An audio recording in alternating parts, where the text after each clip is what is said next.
There are so many teachers quitting right now. Teaching in the year 2025 is not the same career as it was teaching before the pandemic. I don't know what's happened to education. It breaks my heart. I feel like we are reaching a point where something's got to give, and I don't know that we can keep going like this. Puts two hands up like this close to my face, and goes, these kids are horrible. Horrible. Why do I need to know any of this if a computer or AI can do it for me? But what's happening now is on a whole other level. I have 2 hours left of my school day and I'm leaving because I'm so stressed out. This is going to be one of those videos. Years. How? Teachers are quitting mid-year again at record numbers. Here's one of the reasons why. A student who wasn't assigned to me or my classroom was let into my room by another adult, a teacher's aide, and repeatedly ignored my direction and instructions to leave. Eventually, she repeatedly called me a and threatened me with physical violence, which sent me into a panic attack. I called the office for support, and as soon as the dean of students showed up to my classroom, I left and I went to the stairwell to go cry and have a panic attack. Once I calmed down, which took my entire lunch, I was expected to go back and teach my classes because we had a sub shortage and nobody could cover my classes for the rest of the day. By the end of the day, the videos that the student took of me circulated amongst the student body, and I ended that day sitting at my desk feeling the most powerless and defeated that I've ever felt in my entire life. The student was not given a consequence that was fitting. She was sent home for the day. That was it. I received no apology, no restorative circle from the student or the adult who let them into my classroom, and the paraprofessional received no disciplinary actions. He stood in my classroom and allowed his student to speak to me in a degrading, violent, and disrespectful manner. After that class period was over, I had several students come up to me and say that they wanted to jump to my defense, but they were also afraid of that student and afraid for their own safety. That's when I knew the profession I once loved was no longer the profession I needed or wanted, and I left a month later. And that story is not unique. Teachers aren't leaving because they don't care about the kids. They're leaving because the system no longer lets them teach kids. They're not allowed to teach self-management. They're not allowed to teach respect or accountability anymore. We are told to keep the peace, keep the bodies in the room. Some are even told to pass at 20%. Just get the kid the diploma. Pass them along so that the data looks good. But when we do that, we're not protecting the students. We're doing them a disservice because they are walking into a world that will hold them accountable. We could have taught them how to handle that with grace, empathy, and reflection. But instead, we're told to look the other way. Teachers quitting mid-year every single year is not an exodus. It's self-preservation. And deep down, it's heartbreak because they want to stay. The system is just making it so that staying is at the expense of yourself and your own family. I subbed for 8th grade today, and it was awful. And I don't even really want to talk about it. It was bad. They're unhinged, and they're chaotic, and it's frustrating because I can't do my job. I can't help them be successful because they won't let me. It was such a bad day. It's such a bad day. I'm in such a bad mood. I start second quarter of high school with my sophomores, asking them to go big in their heads. Like, dream your biggest dream. Is your dream to be signed with the NFL, win America's Got Talent, get a full ride scholarship for a university, become the first brain surgeon at the age of 18, win NASCAR? And I do this for a specific project, but whatever. Over the years, these answers have given me a lot of insight as to what's going on with a generation. 10 years ago, everybody talked about wanting to go to college or wanting to get into an internship, and that was really a focus. 5 years ago, it felt like so many people wanted to be doctors and nurses. I think that maybe had something to do with the pandemic, but the last 5 years have been awfully rough on our young people. They are growing up now during a time where the youngest of Gen Z, who are just getting in through high school, are the ones who are really seeing a world that does not have a lot of hope in it. And it's showing in their answers. Instead of dreaming of accomplishing things, instead they have things like, I won $2 billion. I won the lottery. I just won a new truck. I won the lottery. I won the lottery for $2.5 billion. I got $100 million. I won $1 million on Family Feud. There's a handful of kids in there who said things like, I wanted to cure cancer, or I got drafted into a certain team. But the majority of them were all about getting money quickly. We've lost the ability for our young people to dream of doing something and being successful at something in this world. And instead, what they see is exactly what the adults of the world have offered them, which is the only way you can survive is to have a lot of money. Forget hope, forget dreams, just get cash. And I am so disappointed, not in these kids, but in us as an older society who have built a world that's all kids can dream about. So one, adults, this is my call to you to do better. Offer hopes and dreams. And Gen Z, I need you to know there is still hope in the world and that chasing what you really love is worthwhile. Okay, this is becoming a genuinely concerning issue. As a substitute teacher, I am encountering a really concerning number of students who truly do not see any value in learning because, as one of the 4th and 5th graders that I was teaching the other day asked me, why do I need to know any of this if a computer or AI can do it for me? A little girl didn't want to learn how to read because why would she need to when she could have the computer read it to her? Why would she need to know how to count when a calculator could do it, or when she could just take a picture of her math problem and have the AI do it for her? This is a legitimate issue because if for whatever reason we lose the ability to have access to these things, we have an entire generation of kids who's going to be entirely helpless without the internet, and that is not okay. If you as a parent are encouraging this behavior and allowing your child to use AI for everything, you have a problem and you need to be teaching them otherwise. A message to anyone out there who thinks that teachers have it easy just because we have time off. I have 2 hours left of my school day and I'm leaving because I'm so stressed out. Between all the requirements that a district offers and the students' behavior, their lack of trying, their apathy for school, parents that don't give a shit, they don't care, they don't answer phones, they don't discipline their kids, and kids who feel like they're going to commit suicide because they're getting bullied. You have no idea what it's like being a teacher. You have no idea. I don't want to hear a person ever in the history of ever say that this job, we're lucky, we have it easy, we get so much time off. You have zero clue what all it takes to be a teacher. Sometimes these kids, I don't understand how they ended up to this point. You know what I mean? Like, I teach 8th grade history, and I have 110-ish students. 2 of them are reading on grade level right now. 18 of them are at a kindergarten level. 55 of those students are between a 2nd and 4th grade level. That's a lot of them. And that's typical of what I've seen lately from students. But it's not just literacy. It's not just literacy, and it's not just like lack of content knowledge.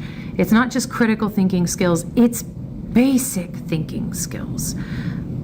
My students can decode almost nothing. They cannot apply inference. They cannot process questions that are longer than a sentence. They cannot connect cause and effect. They can't track multi-step ideas like in a political cartoon. And it's scaring me a little. Like, I see it every single day. I had a kid yesterday, 4 kids actually, this happened in every class. We were doing guided notes, supposed to be a real easy day, it was review. They wrote down, Maryland was founded as a safe haven for Catholics. It was on the board, they wrote it down, and before we moved on, I call on a student and I ask, hey, where were the Catholics one more time? And these students, what they do is they look at me, and then they look at their notes, and then they look at the board. They look back at their notes. And some of them never answered me. They never figured out the answer. It was wild. And I kept giving them hints, like rephrasing the question and saying, like, it's in your notes. We just wrote it down. We just wrote it down. Where are the Catholics? It's on the board. And they never got it. They can't read their own notes. And I don't mean their handwriting. I mean, like, they can't make heads or tails of it on the page. I had a kid today. I have these extra credit assignments, 3 of them. They're on the wall. They could turn it in at any time. And I think they're pretty easy. Like this one, and it replaces your lowest daily grade. So like end of the quarter, lots of these start to roll in. This one says, on a separate sheet of paper, choose 4 principles of the Constitution, and for each one, write what it means in your own words, an example of how it works in the U.S. government today, and a personal example, how that principle might show up in your own life, school, or community. I wrote them an example, and I labeled it, do not use the example, and I even gave them a checklist at the bottom. Make sure you have these 4 things so you can get full credit before you turn it in. Make sure you have the 4 principles and the meaning and the examples. Make sure it's 1 full page. And this student just turned it in, and I read it. First of all, they don't write it on a separate sheet of paper. I've only had 1 kid this year do that. They just write like in the spaces of the instruction, like in the margins and stuff. Very bizarre. But like they just don't do the assignment. It's like they don't understand because it's not written in like a multiple choice format. This is exactly what this student wrote. They wrote the principle's definition in the student's own words. They rewrote the instructions. The whole thing. Even the example where it says, do not use this example, they just copied the instructions and wrote them again. And then checked off the checklist, even though, like, you didn't do it. And this student, just like the students yesterday, I don't think they're fooling with me. This is a student who's doing extra credit on their time off. They genuinely want to bring their grade up. I know them. But, like, is that what you think that the extra credit assignment was? You sat there and thought, like, yeah, she wants me to copy down the directions and then turn it in. But no, they didn't think that because they didn't think anything. These kids have a frightening ability for information to go from their eyes to their hands and not pass through the brain at all. Like, what do we do, y'all? That ship is sailing across the ocean and there is no one at the wheel. I don't know what's happened to education. It breaks my heart. I wanted to be a teacher since I was in the 4th grade. Now I'm a teacher and I'm miserable a lot. I love the act of teaching. I love changing students' minds and helping them develop into smart individuals, but I don't do that. I don't get to teach. I spend my day managing behaviors and teaching students how to regulate their emotions. I'm not a counselor. I'm not a behavior specialist. I'm a teacher, and most of my job is managing behaviors. Most of my job is reaching out to admin and parents. That's not what I signed up for, and that's why so many teachers are leaving the profession. I always thought public education would be here. I always thought it would be a good option. I didn't think you had to have money in order to get a good education, but anymore I'm beginning to think it's done for. I just had a comment and somebody said education is failing because students are running the classroom and teachers have no authority. And that's true. I just watched a video of a teacher getting pepper sprayed by their student in the school because they took their phone because it was being used to cheat on a test. And there were people defending it. That's crazy. That's really crazy. Happy World Kindness Day. Don't forget that everyone is a human being, even your teachers, and even if they assign you work that you don't want to do, and they spent time making it fun for you. Hi, every video that I have seen on my For You page lately has been talking about the children of today and what it is like to be a teacher and the state of education and blah, blah, blah. And so this is my formal submission. This is my submission on what behaviors I am seeing in my classroom and how I'm handling it. Because this year has been different than any other year before. And we say that every year, but genuinely, I feel like we are reaching a point where like something's got to give, and I don't know that we can keep going like this. So this summer, when I was out spending all of my personal dollars from my personal paycheck on things for the upcoming school year, I went to the teacher store that was going out of business down the road from me, and I purchased this pack of plastic magic wands, right? They came in a myriad of colors. I bought them. I came to work. I put them in this cup, and I've kept them. We have not used them all year. Today, finally, I was like, we're going to get the wands out, because if you are not in education, maybe you don't know this, but right now, in order for students to want to do anything, it has to be fun and it has to be exciting. And if they don't think it's fun or exciting, they're not going to do it, and they're going to complain the whole time. They're going to complain anyways, but like, they're going to complain the whole time. They're not going to do it. So we are doing an activity where every group needed a leader, and we were going to pass who was the leader around as we went through the rounds of the thing. And I said, pick out your leader, raise your hand, who's your leader? And I went up to each table with one of every color, and I decided like, oh, I think that you are this purple wand. And I like gave every leader at their table this plastic wand. I made a whole big to-do about it.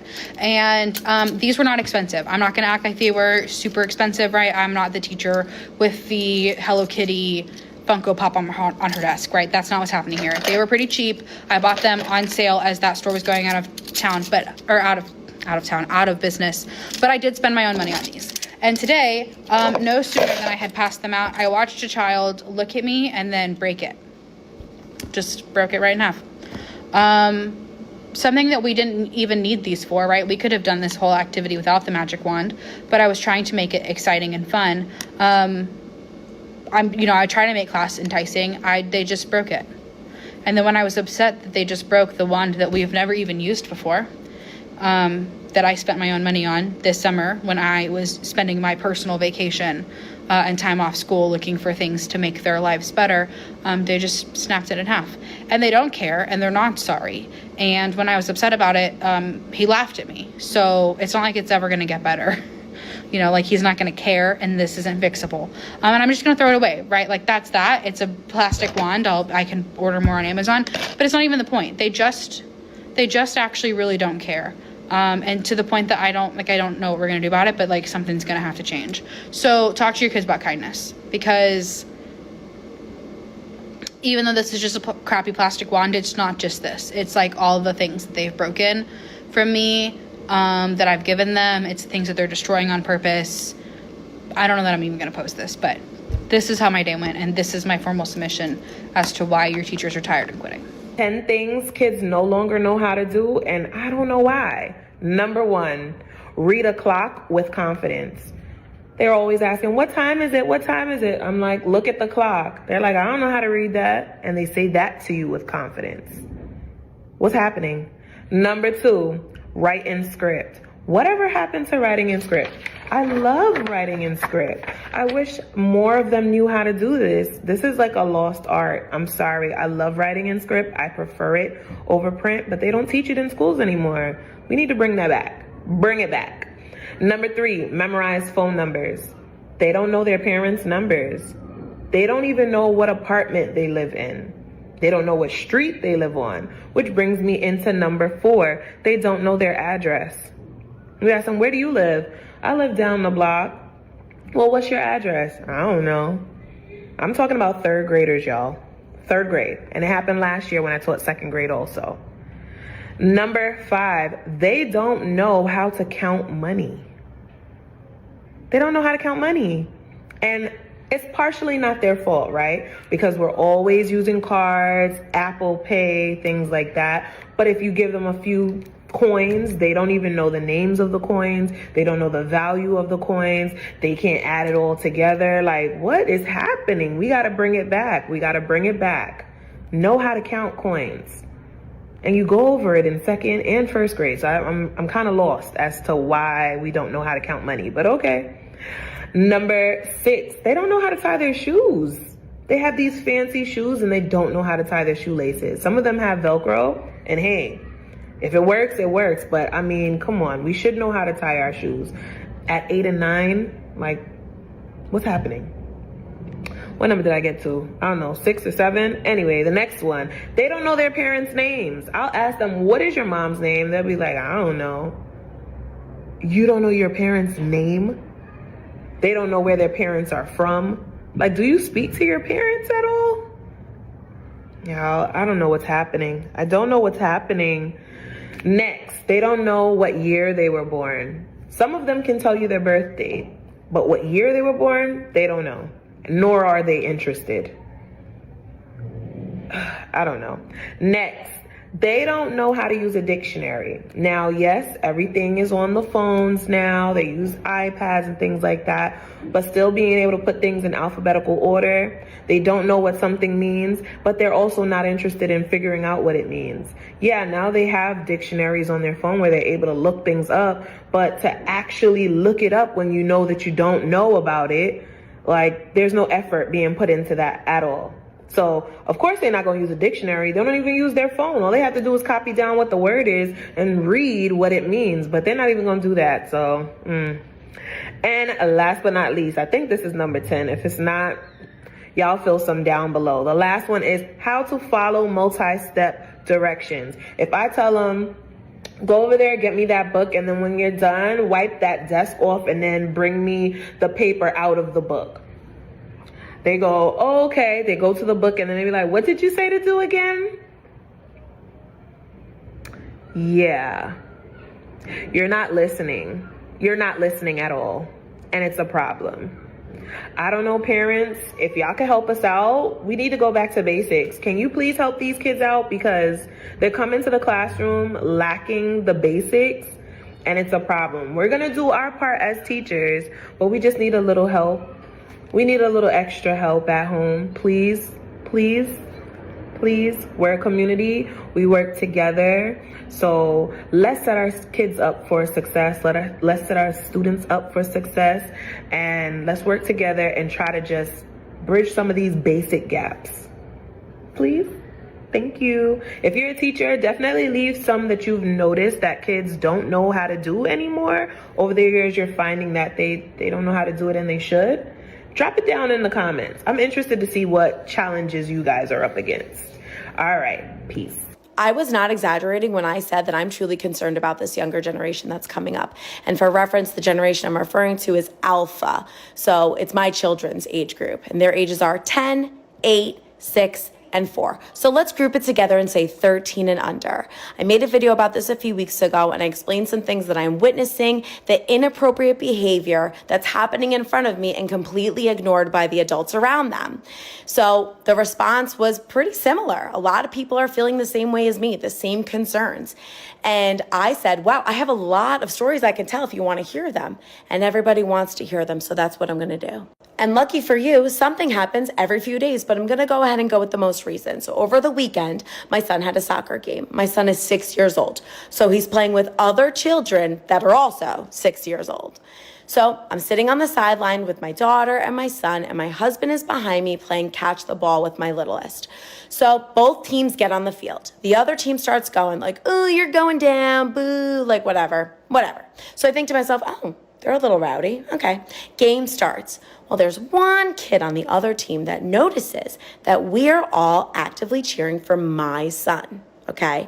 So this child on the other team, mid-game, walks over to me, a grown woman, puts two hands up like this close to my face, and goes, psh, psh, psh, psh, except he said it. I have to mouth it because of TikTok. He said the words, 6 years old. There's no other way to describe how I felt. I was in disbelief. My daughter and son are sitting with me. They're in shock. The ref is looking at me completely in shock. I go to turn to my husband to tell him, like, this is what happened, but he had already seen it. He was making his way over to the coach, okay? I stand up and go, where is this child's parents? Where is his parents? Who's his parents? Well, guess what? No one claimed him. So that coach ends up pulling that kid out of the game. And I was like, all right, this is it. We're going to find out who his parents are, because surely they're going to see him be pulled from the game. Well, guess what? His parents were actually sitting on the end of the field, knee deep in their phones, completely unaware of anything going on. They had no idea that their son had just done this. This video is already getting really long, so to avoid me going into another minute of talking, I'm just going to end with this, and I'll go into details maybe another time of how I know this. The most disappointing thing is those parents left without even knowing that this took place. Yeah. Can you imagine? At this point, y'all, I just need to start a documentary. There is no way that it's 11:15 and I'm on the brink of tears because I want to go home so bad. These kids are horrible. Horrible. They don't care about learning. The parents don't hold them accountable. They don't make their kids hold themselves accountable. The admin does not hold the parents of the children accountable. They say they hold the kids accountable, but they go to the office and they come back and they do the same thing. It's awful. I have a parent in there with me for some of the kids that have disabilities, like different things. Like, she's in there to support me. She watched me teach a whole lesson. I explicitly taught this lesson. I used all of my resources. The students had studies weeklies out in front of them. I had the article up on the board. We went article by paragraph. We broke it down. I asked them questions about it. We dissected the pictures, the whole nine. I did my job. I'm pausing, asking them questions. If you're a teacher, you know, and you use studies weekly, like, you know that at the end, like, they do there's a little quiz just to check for comprehension, right? So we get to that point, y'all, and only my same 5 students could answer the questions. And it was simple things like, who was Benjamin Franklin? Was he a doctor or inventor? They're saying a doctor. We had to learn, mind you, I teach first grade, but we had to learn the word perseverance because that is one of his character traits. It means don't give up, keep trying. That's how I explained it to them. I asked them, does perseverance mean kindness? All of them but 5 said yes. I don't know what else to do. I don't know how else I tell them the sky is blue. What color is the sky? They say red. This is deeper than education. This is deep, like, baby, don't get me to diagnosing them. And then on our way out the door to lunch, because y'all know I have to leave to lunch or I'm going to spaz. But on our way out the door, one of the kids spit in another kid's face. Just spit.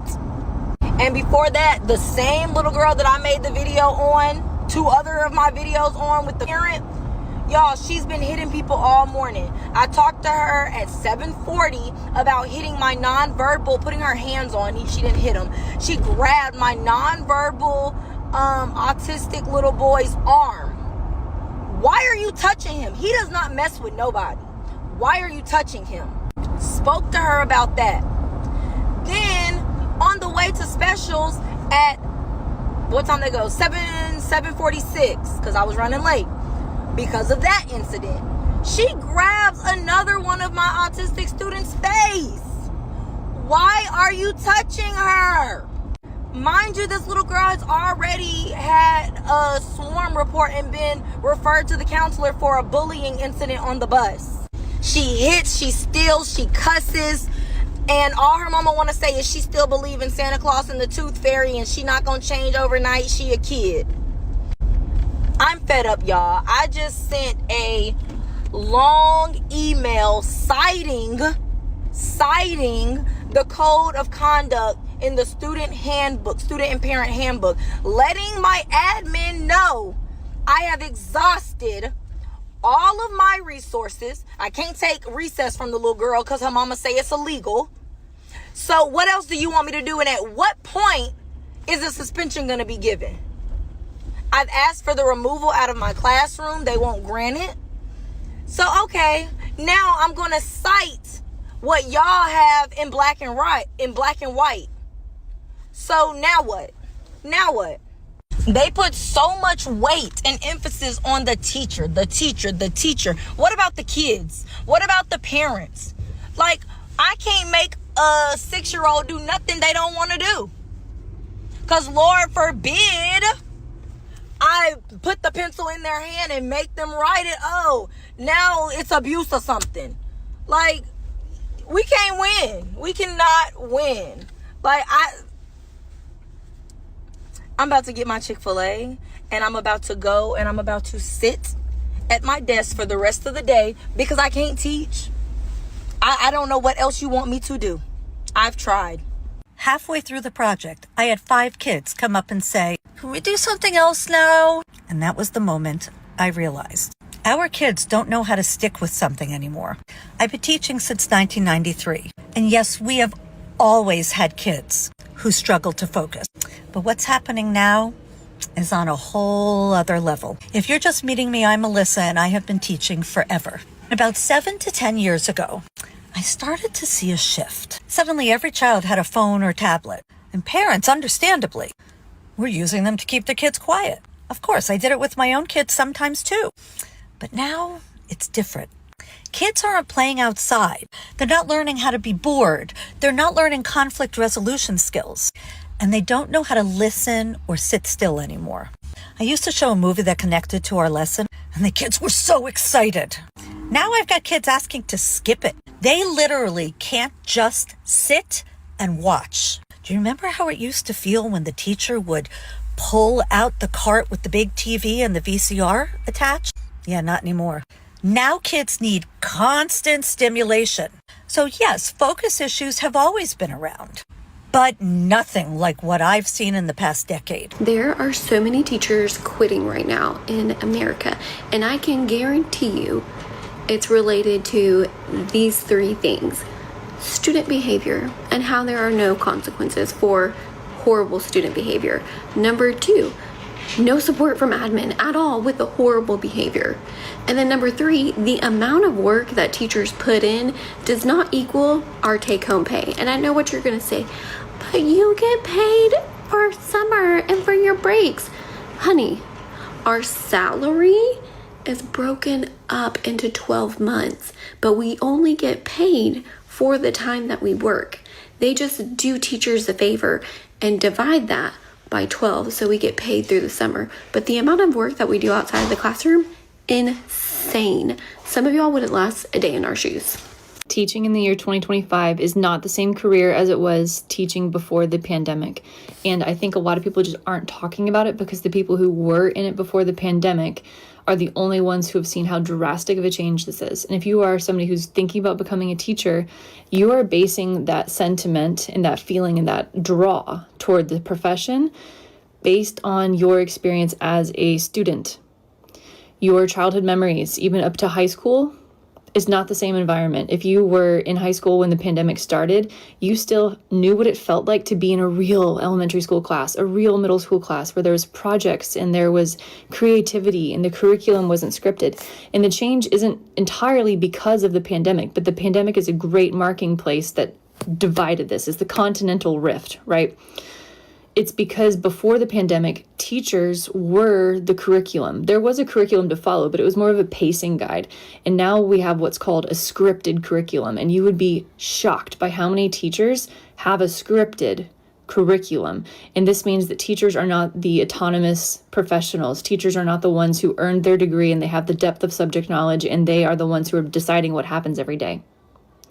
The script is. They're going by a script. And the idea behind the script is that any administrator can walk into any classroom on any day of the year and everyone will be on the same page, literally. And this, plus all of the additional duties, responsibilities, and things to cry over in teachers' lives, is the reason why so many teachers really have to stick to that script, is because they literally do not have the bandwidth emotionally, intellectually, physically to do the things that they want to do, even if they have been teachers since the 90s, since the 2000s. Teaching is not the same, and it has gone so deeply into this hole that it cannot be the same again. And this is why the shift has happened where behaviors have escalated crazy. It's not because of just parents, it's not just because of students, like it's all of these conditions together. Behaviors are not going to go back to the way they were before. The environment of a classroom is not ever going to go back to what you thought it was before. Everything has changed so drastically, so quickly, and in the wrong direction that it is irretrievable. I know this in my heart as somebody who was a teacher from 2014 to 2022. And I know this in my heart as a parent who is observing these changes going on. And I know this in my heart as somebody who has very close friendships with teachers who are creators on this app. People often ask me, would you go back? I cannot go back. There is not something to go back to. It's not about the money. It never was about the money. That's not why I left education. It's about the conditions and what's going on and how this is impacting teachers and students. It's no longer an environment that I can see myself ever being in and not wanting to scream every moment of the day. I needed the freedom and the autonomy that I was trusted as a professional. And if I go back into a school, I do not have that freedom. I do not have that autonomy. I do not have that trust. I am not considered the knowledgeable person in the room, even though I have the responsibility ultimately at the end of the day for every learner in that room. So you get all of the responsibility, but with none of the autonomy. Schools are the narcissistic controller and the one who's profiting from the teacher's efforts, and teachers are the victim in the abusive relationship. And the students are the ones who are just catching the strays. Here's my quick check-in for the day. First period drove me nuts. That is my only 10th grade class. And what I'm learning is that they think everything is funny. Everything is hilarious. They don't take the work seriously. Let me show y'all. So I read through a poem with them, right? And I asked them to read this on their own. This is the passage. 1, 2, 3 paragraphs. This is too much, miss. 3 paragraphs is too much. And he says it with a smirk and a smile. And it made me mad. Because what do you mean reading a 3-paragraph passage is too much? That's too hard. How many words is this? 10th graders. Mind you, I remember reading Beowulf in 10th grade. Is that not what I was reading in 10th grade? Like, reading it and trying to comprehend. And they want to complain to me about 3 paragraphs. 3 paragraphs. I started contacting parents. Because if I'm stressed, you're about to be stressed with me. I'm not going to be the only one stressed in this situation. No way in hell. Please talk to them about taking school more seriously. Because what are we here for? What is your expectation when you walk into this building? This is an English class. We're shocked and appalled and disappointed that we need to read and write. And I am asking them for the bare minimum. And they still complain. I'm over it. I'm done. I'm tired. It's exhausting. I have to repeat myself 1,000 times a day. And I just don't understand the confusion. Like, I don't get it because I wasn't this type of student. So I'm having a very hard time being, what's the word? Understanding. And I look at myself as a very understanding person, like very understanding, very lenient. But I'm having a really hard time being sympathetic to their situation because this is nothing. And yet we're complaining. We're going into 5th period. And it's an early release Monday, and this is how I'm feeling. So, like, we're all talking about how public schools are not sustainable, right? But seriously, what is the conversation? Because I am a speech language pathologist. I work full-time in this school. So I'm on a SPED team, and we have a school psychologist, a case manager, applied skills classroom, emotional disability classrooms, STEP classrooms, which is an autism classroom. We have every program that you can think of here in our district, and still it feels like we are constantly on fire in the SPED world.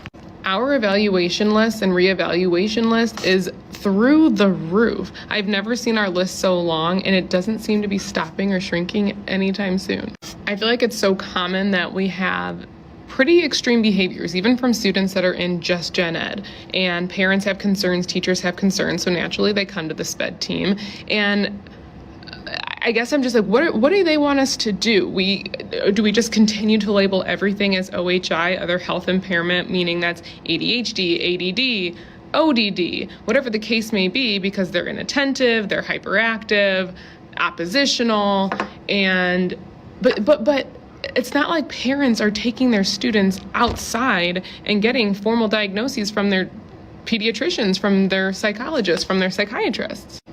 Where is the line is what my question is. Where do we say, no, this is something more, and just giving them a label of OHI or language impairment is going to help them? It definitely frustrates me as an SLP because what used to be a true language impairment is now getting confused and the lines are getting blurred, with it being more, in my opinion, a language delay, because the exposure and things that should have been happening before students are entering school aren't happening anymore. There's no formal teaching at home, it seems like. So then they're coming to school with skills that are not aligning with the curriculum as they should be. They don't have that school readiness. I'm getting the referral, I'm completing the evaluations, their scores are showing that they're falling below. And yes, I know that scores aren't everything, but it's like they're falling below. So I just say, no, they don't have a language impairment, it's just lack of exposure, stay in the classroom. But then they're still not going to catch up. So what is the solution?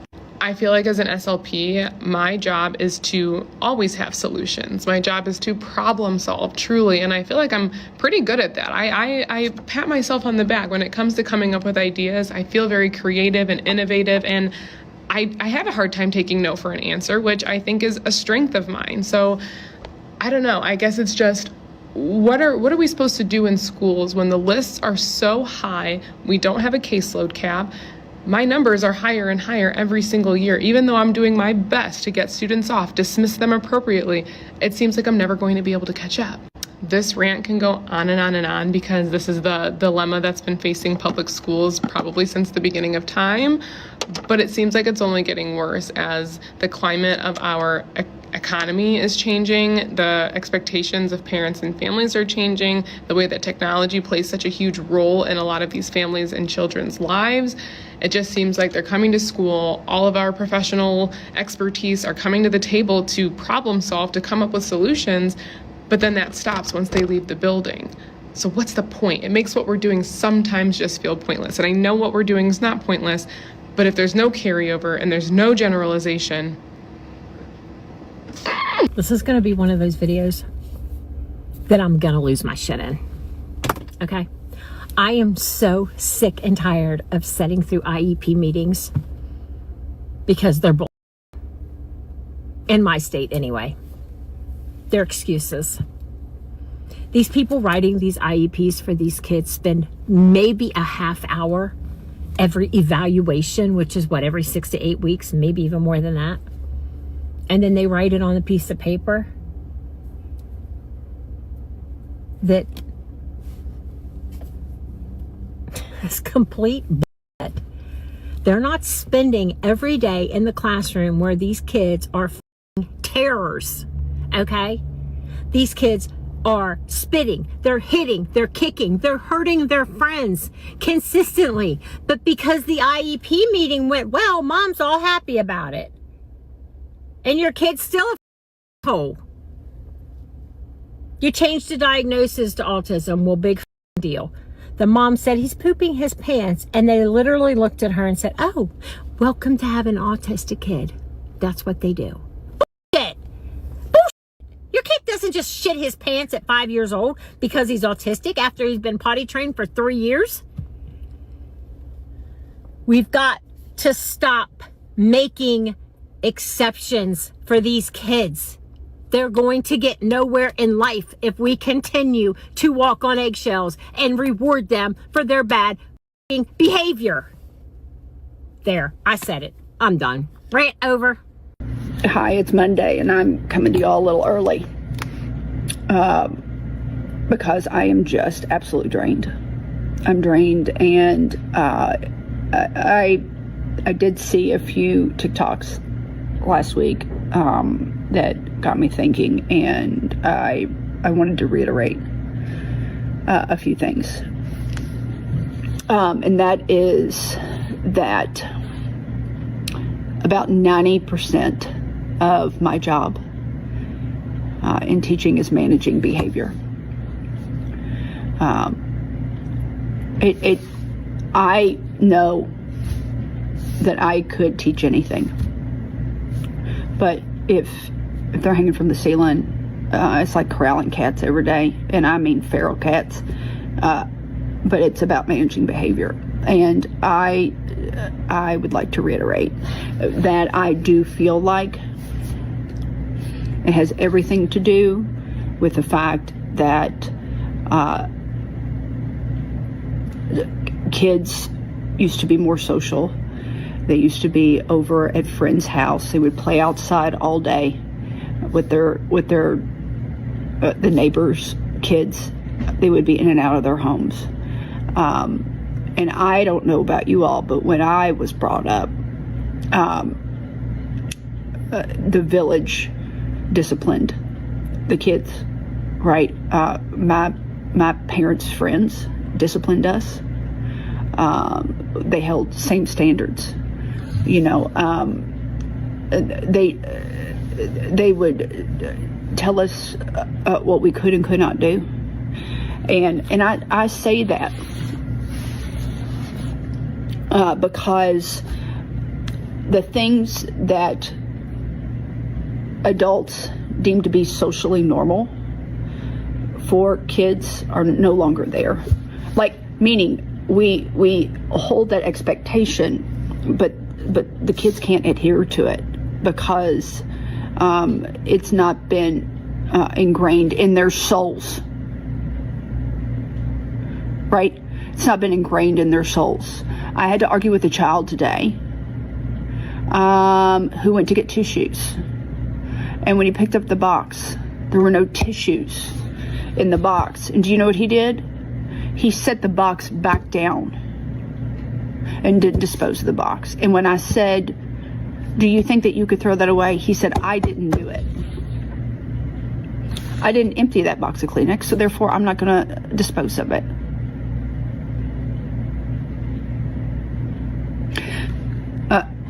Miss Walker, I'm going to go throw this away right now, even though you're up in the middle of lecture. Even though that's not, sit down. I'm doing something. And what's happening is that I'm now spending my waking days parenting over and over and over social norms. Hey, when this kid says, hey, can I have your orange because you're not going to eat it? And you allow him to, that doesn't mean to chuck it as hard as you can and hit him in the head with it. And I just want you all to think about the last time you had a 14-year-old that you occupied without a phone all day learning something. And I want you to take that 14-year-old and I want you to multiply it by 32 at 8:30 in the morning or 2:30, whatever. Some of my smartest students are going to fail my class this semester. These are students who are incredibly engaged. They listen, they engage in conversation, they ask questions. However, they're not doing the work. Now, I've had direct conversations with these students saying, what's going on? What can I help you with? And what I keep hearing often is that they don't feel motivated to do work outside of the classroom. Now, we kind of dug deeper and dissected that a little bit more. And really what is going on is they can't self-motivate themselves to do anything that they don't want to do in an independent setting where an adult or superior figure is telling them to do something. And I don't honestly know how to feel about it. I feel mixed emotions. Like, I'm sad to think that some of the students that, if I wasn't looking at my grade book and I was just looking in the classroom, I'd be like, those are the best students over there. But I know they're not going to pass my class. And they're not doing the work. I'm a former teacher and now parent, and I can see a splitting that's happening in society, and it has nothing to do with politics. I did another video regarding this, having to do with a splitting regarding technology and moderation versus not. This is something entirely different, but connected. The splitting is parents who teach their kids versus those that don't.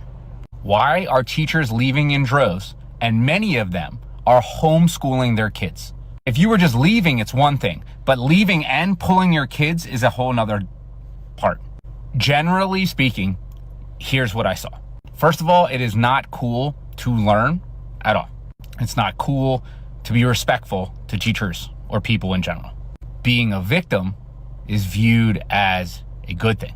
And from a general sense, we have dumbed down schools. We're eliminating gifted classes, and just the class structure itself has changed. So what an honor student looks like today is not what it looked like 20 years ago. And the bottom, which used to be a baseline of had some semblance of knowledge and intellect, is now unable to read, unable to write, unable to think. And the school systems are passing these kids along regardless of that. Now, what teachers see is the dumbing down of society, the bringing everyone down. And so you might be the parent who's saying like, but I teach my kid, so they're going to be okay. Are they? Because if the school is now moving everything downward towards the bottom and having to deal with these bottom, is your kid being challenged, being pushed? Because what I've seen is that it now no longer is good to push through hard. If a kid complains and they're like, no, this is too hard, we are very quick to be like, all right, well, here's a way of making it easier. That's not how we grow. And it should be teachers who know this. But it doesn't help that they're not getting the support to push the upper level kids up higher. And because they're so busy with dealing with the bottom that they can't deal with the top. So then there's this split, and the top ones are not being challenged or pushed as much as they should be. And the bottoms are the ones being catered to, but it's so hard to move them anywhere with absolutely zero support from home. And that's what it all comes down to.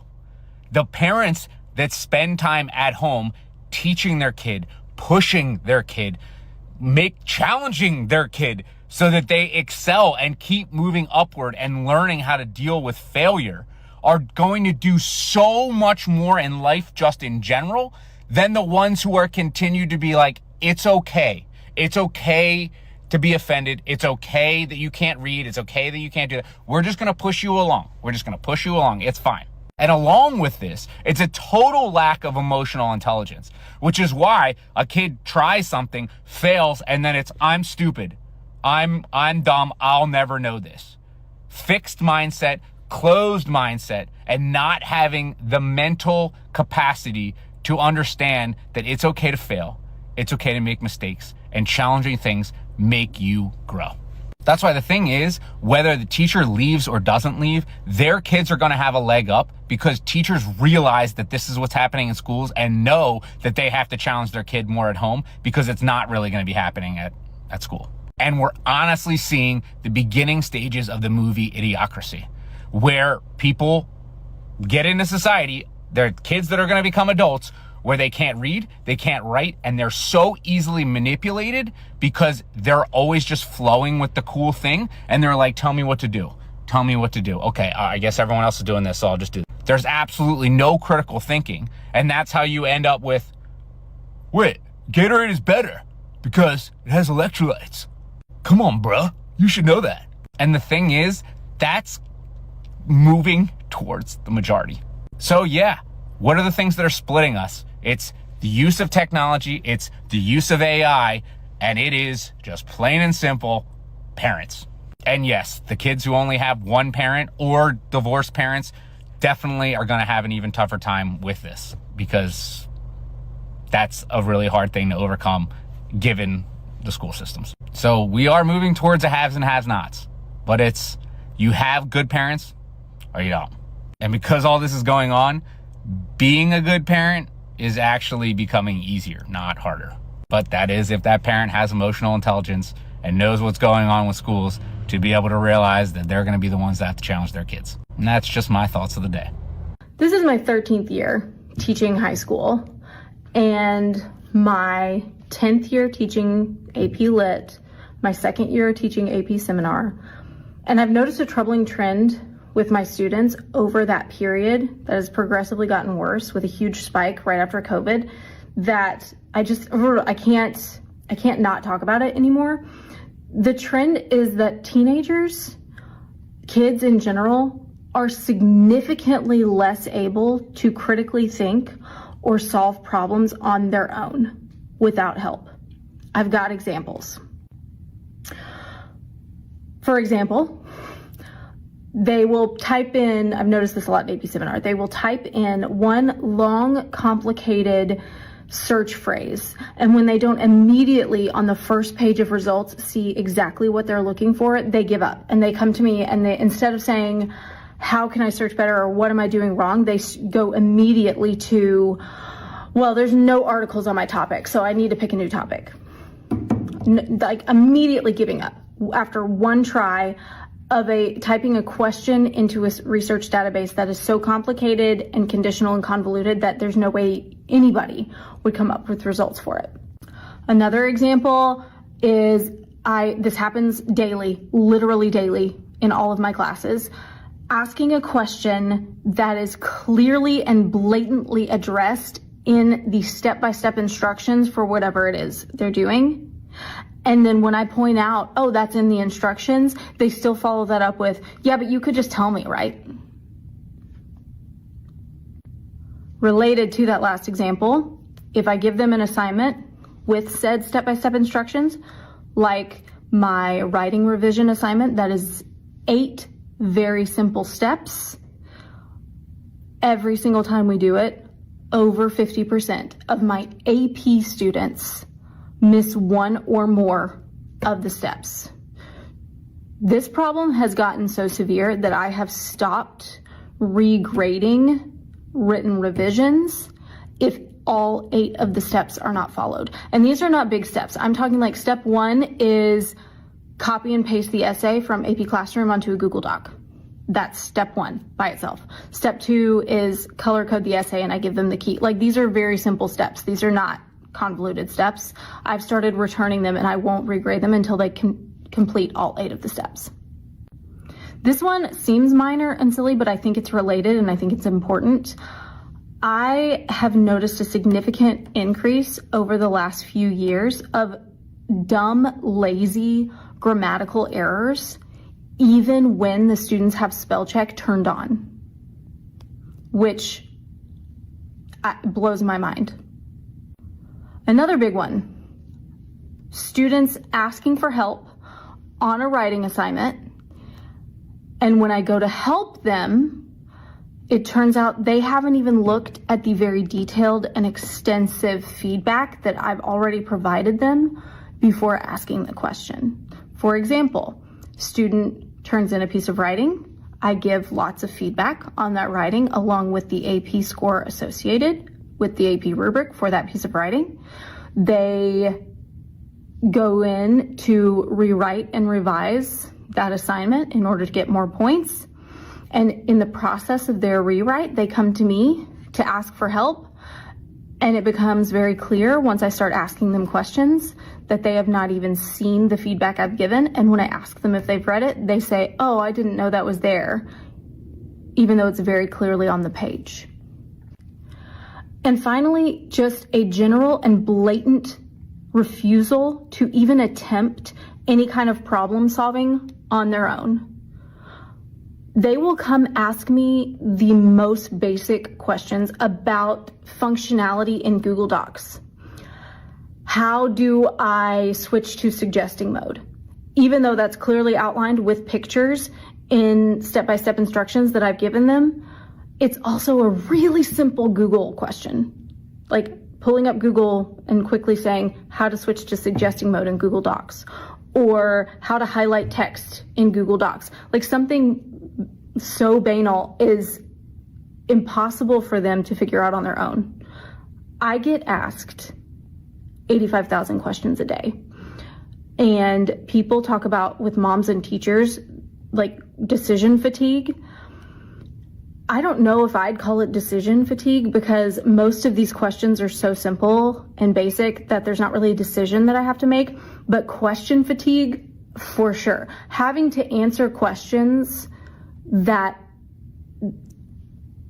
any self-respecting person should be able to figure out on their own with 0 to no effort, but I'm answering them for 15 people in a row at any given point in the day. I think that's where some of the teacher burnout comes from. So drop a line in the comments and let me know what evidence, what examples do you see in your students of a loss of just basic problem solving, critical thinking skills? I am working on trying to adjust and account for that and kind of like force these kids to start thinking for themselves. I've stopped answering these questions with actual answers and started responding with questions in return to kind of force their brains to like kick in. And I've started, like I mentioned before, returning assignments that don't follow the instructions and saying, hey, I'm not going to grade this until you've followed all the instructions that are clearly laid out for you. Like, other than that, I'm not sure what else to do, but what other examples of this have you noticed?